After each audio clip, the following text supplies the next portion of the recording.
হত্যা চেষ্টা মামলায় গ্রেপ্তার জনপ্রিয় অভিনেত্রী নুসরাত ফারিয়াকে কারাগারে পাঠানোর আদেশ দিয়েছেন আদালত। আজ সোমবার কড়া নিরাপত্তায় তাকে ঢাকার মুখ্য মহানগর হাকিম আদালতে হাজির করে পুলিশ। পরে শুনানি শেষে ম্যাজিস্ট্রেট সারা ফারজানা হক তাকে কারাগারে পাঠানোর নির্দেশ দেন। জামিন চেয়ে আবেদন করলেও আদালত সেই শুনানির তারিখ নির্ধারণ করেছেন আগামী 22 মে।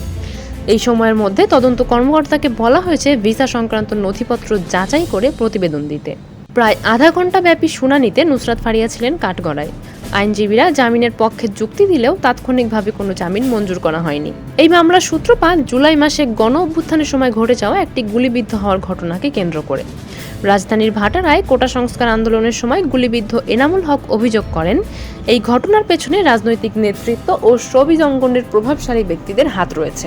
গত 27 মার্চ তিনি একটি মামলা দায়ের করেন, যেখানে আসামি করা হয়েছে সাবেক প্রধানমন্ত্রী শেখ হাসিনা সহ 265 জনকে।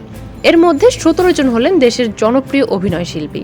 এই 17 জন তারকা হলেন নুসরাত ফারিয়া, অপু বিশ্বাস, নিপুণ আক্তার, সৈয়দ কামরুন নাহার শাহনূর, উর্মিলা শ্রাবন্তী কর, সোহানা সাবা, তানভিন সুইটি, মেহের আফরোজ শাওন, জাকিয়া মুন, জ্যোতিকা জ্যোতি, সুবর্ণা মোস্তফা, আজিজুল হাকিম, আসনা হাবিব ভাবনা, সাইমন সাদিক, জায়েদ খান, রোকেয়া প্রাচী এবং তারিন জাহান।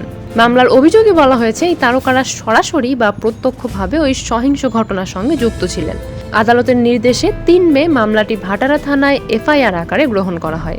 আইন শৃঙ্খলা বাহিনী জানায় তদন্ত চলছে এবং অন্যান্য অভিযুক্তদের বিরুদ্ধেও আইনানুগ পদক্ষেপ নেওয়া হবে।